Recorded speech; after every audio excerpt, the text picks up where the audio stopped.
Tak krásny deň prajem. Chcela by som nadviazať na posledné videjko a urobiť opäť taký krátky príspevok. Dúfam, že mi vydrží baterka, lebo nemám tu teraz kábel. Začnem teda modálnymi operátormi. Opäť hovorím niečo, čo som čítala v knihe Tomáša Halagana. Knihu som spomínala už v predošlom videu, ale dám ju aj pod toto videjko. Písal tu o modálnych operátoroch nutností. Čo to znamená? Že my ľudia máme tendenciu používať často slova ako musím, mala by som, nesmiem, je to potrebné.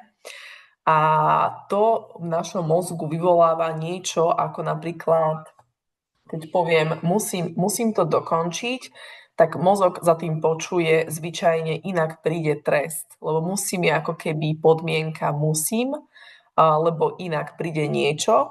A v takomto prípade sa nám zapína v mozgu sympatikus, čiže sympatický nervový systém, ktorý znamená pre mozog boj alebo útek.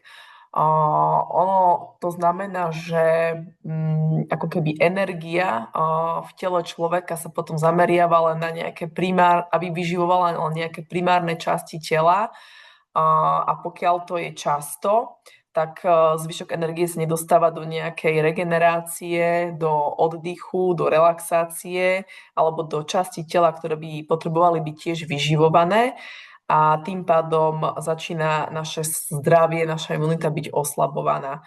Čiže pokiaľ toto robíme pravidelne roky, rokúce, že musíme, mali by sme, je to potrebné, chce sa to od nás, tak potom vznikajú z toho rôzne choroby, rôzne chronické zápaly a podobne. V podstate sa nám aktivuje sympatický nervový systém, ktorý v našom mozgu, je to časť nášho mozgu a nervového systému, predstavuje ohrozenie. Ale na druhej strane máme modálne operátory možností. Teraz som hovorila o modálnych operátoroch nutností, a modálne operátory možností sú, keď si povieme, že môžem ísť do práce, rozhodla som sa ísť do práce, dokážem to. Tak práve tieto slová v našom mozgu aktivujú dopamínové dráhy, a vtedy sa nám tam vytvára aj priestor, že môžem, lebo chcem niečo dokončiť, lebo mám teraz možnosť. Vlastne vzniká nám oveľa väčšia motivácia a tým potom prichádza aj odmena. Čiže napríklad namiesto toho, že poviem musím ísť do práce, tak môžem povedať chcem ísť do práce. A chcem ísť do práce napríklad preto, lebo si chcem zarobiť nejaké peniaze, lebo chcem byť v kolektíve nejakých ľudí, lebo sa chcem učiť nové veci, lebo chcem zmeniť prostredie, čiže tých možností je tam o mnoho viac. Takže je dobre sa na to pozerať práve tak, že nie, že musím, lebo sa mi nechce, lebo som sa zle vyspala, lebo neznášam prácu. Pokiaľ sú to veci, ktoré naozaj vieme troška preprogramovať v tej hlave a pozrieť sa na pozitívum toho, tak je dobre namiesto hovoriť musím, začať hovoriť napríklad chcem, dáva mi to zmysel, dokážem, rozhodla som sa.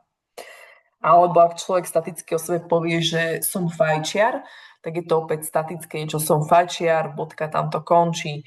Ale ak napríklad skúsime povedať, že som človek, ktorý momentálne fajčí, ale vyberá si zdravie, tak v našom mozgu je proste ako keby otvorený priestor toho, že síce teraz fajčím, ale postupne začínam s tým, že chcem byť zdravá, takže idem k tomu začať robiť nejaké kroky. Proste nechávame tam otvorené v mozgu nejaké vrátka, kde máme možnosť, kde môže byť potom aj motivácia, aby sme skúšali zmeniť to, že sme napríklad fajčiari.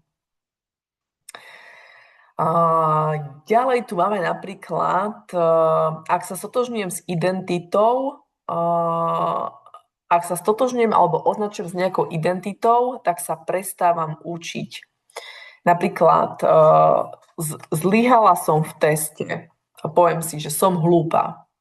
Ale ak poviem zlyhala som v teste, ale pre mňa to znamená, že ešte som sa to nenaučila, to znamená, že je to proces a je to ešte zmeniteľné.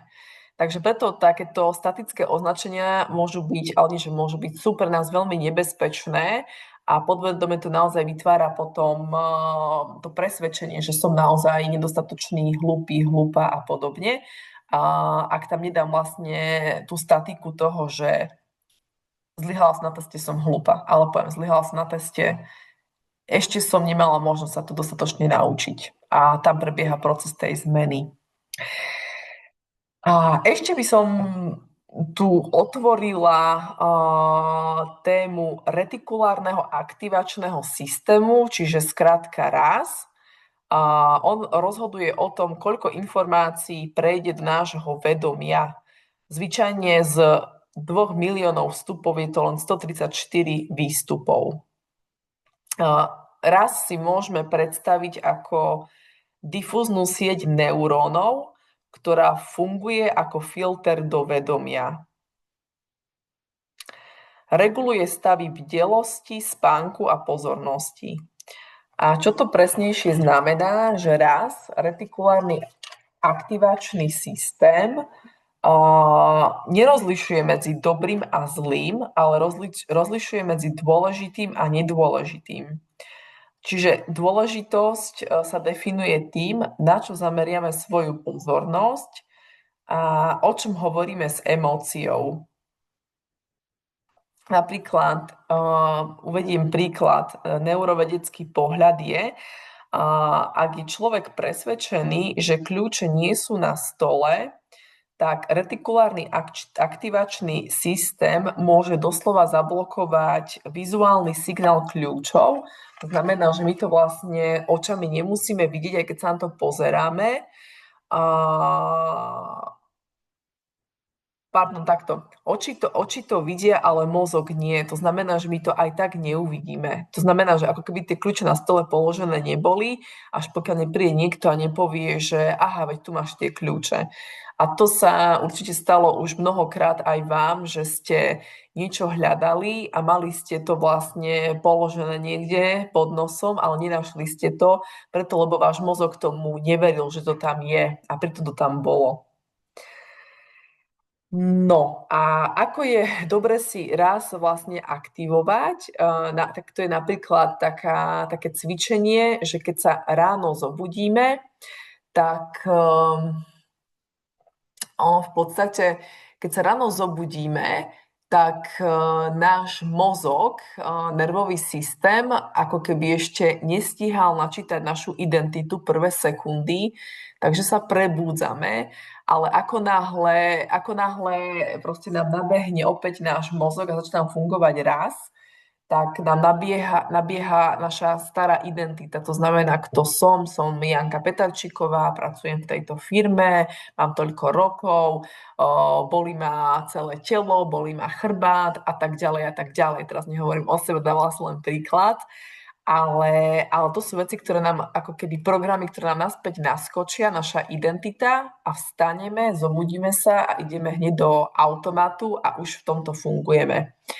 A preto je dobré ešte predtým, ako vôbec človek sa zobudí, vstane a nabehnú všetky tieto programy, tak napríklad si položiť otázky. Napríklad, na čo sa dnes môžem tešiť? Čiže ak si toto ráno poviem, tak môžem pomaličky začať uvažovať nad niečím pekným, čo si môžem dnes napríklad prichystať, na čo sa môžem tešiť. To je jedno, môže byť úplná maličkosť, kúpiť si čokoládu. Aj na to sa môžeme tešiť. Alebo v čom som momentálne vďačná za svoj život a povedať si to. Ono v podstate, keď sa zameriavame na pozitívne veci, tak sa v tele deje chémia, ktorá vytvára aj lepší pocit v nás a to potom ovplyvňuje aj to, čo ideme robiť práve ďalej. Má to veľký vplyv aj na tú blízku prítomnosť, ktorá sa za chvíľočku začne diať. Alebo napríklad otázka, ako si môžem dnešný deň užiť a zároveň zvládnuť všetko potrebné. Takže ešte predtým, ako sa prebudíme, vstaneme z postele, môžeme si položiť aj tieto otázky. Dobre, tak asi na dnešok by som to nechala takto a kľudne sa môžeme zamyslieť nad tým, že kedy teda používame a ako často počas dňa, aj bez toho, aby sme to vyslovili. Môže to byť už len v hlave, že musím urobiť toto, musím, ešte musím tam ísť, mala by som, nesmiem, nemôžem. Ako často to používame a skúsme sa pri tom prichytiť a všimnúť si, že to tam je a nahradiť to proste niečím, že chcem, môžem, dokážem to, aby sme si aktivovali viac dopamínu. A plus tie rana, ktoré som napríklad spomínala, že sa opýtať otázky seba ešte predtým, ako vstaneme a vstúpime do svojho automatu, čo by sme mohli naozaj zmeniť a na čo by sme sa mohli tešiť. Dobre, tak ďakujem za vypočutie, možno za nejaké uvedomenia menšie a prajem ešte krásny deň alebo krásny večer. Ahojte.